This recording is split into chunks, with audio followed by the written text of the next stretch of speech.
Hey, what's up everyone? This is Flash and Flash Hobbies, and today we're going to be putting the Chinkish 1.9 Bead Locks on the Endura Super Swampers.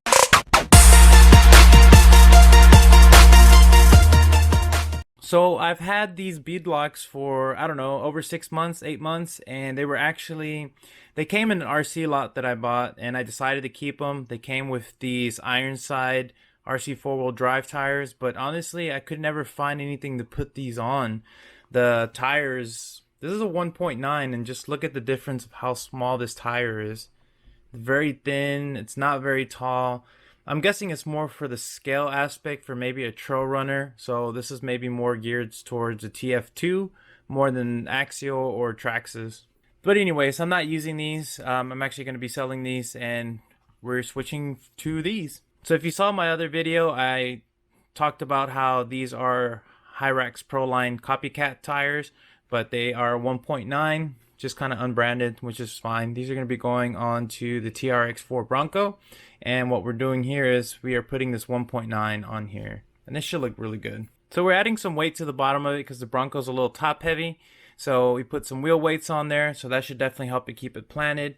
And this bead lock system is a 4-piece bead lock, so this is going to go inside of your tire. This goes on the back piece.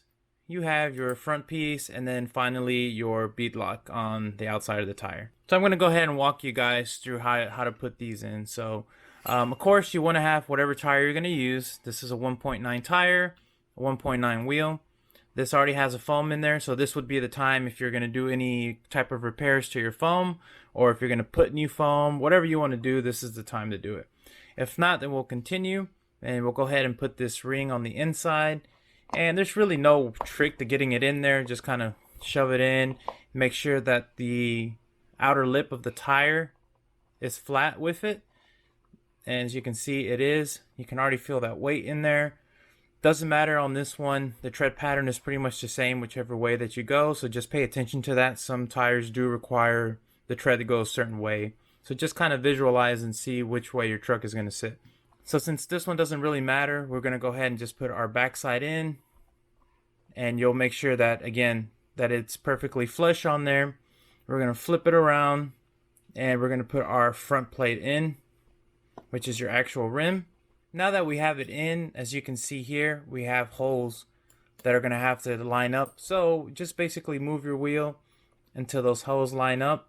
And then you're just going to want to put one screw here and one on the opposite side. So for this particular beadlock set, we're going to use a 2.5 metric hex driver. And we're also going to use a 1.5 metric hex driver. So here comes the fun part. All the screws that we have to put on. Alright, so we have our 2.5 ready to go. We'll get that one started off. So I wouldn't say let it go completely tight. Do the opposite side before you completely do that. Now that you have that, we'll put the other two in. Okay, now that we have all four in, now is when you want to go ahead and just tighten them. Doesn't really matter which way you do it on this one. The wheel can spin around freely. It's really just to get this back part on, so just make sure that this is flush with the wheel, that the rim is flush with the tire. So those all feel kind of snug. You can also use Loctite if you're scared about them backing out, but since this is a trail rig, I'm not really worried about the screws backing out. This was some kind of basher, then yeah, you definitely want to use some Loctite. So the next and final step is basically just going to put your bead lock on here, and we're just going to have to make sure that we spin it around to where the holes line up.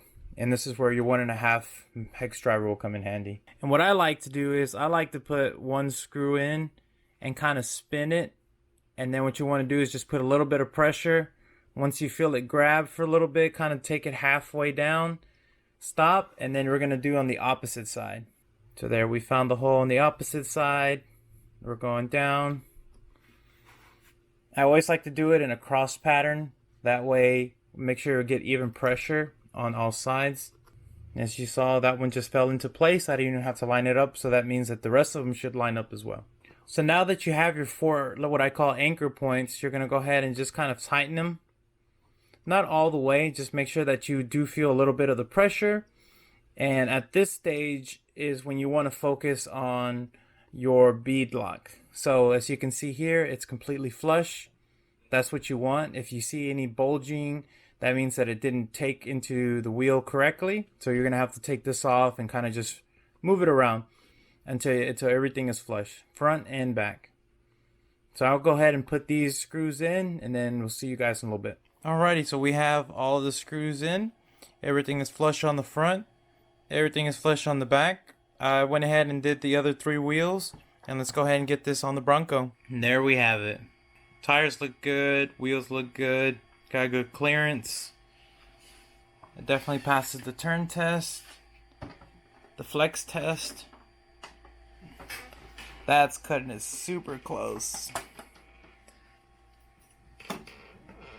Overall, I think they went very well. No problems with it. Well, I definitely dig the new look. It looks a lot better, and now we've counterbalanced the weight for the top because it was a little top heavy. So all the weight's down here now, or it should be pretty equal up and down. And with the grippiness of the tires, should make it a very capable crawler now. So that's going to do it for this video, guys. If you have any questions, as always, leave them down below. Don't forget to hit that like, subscribe, and hit notifications. We'll see you on the next one.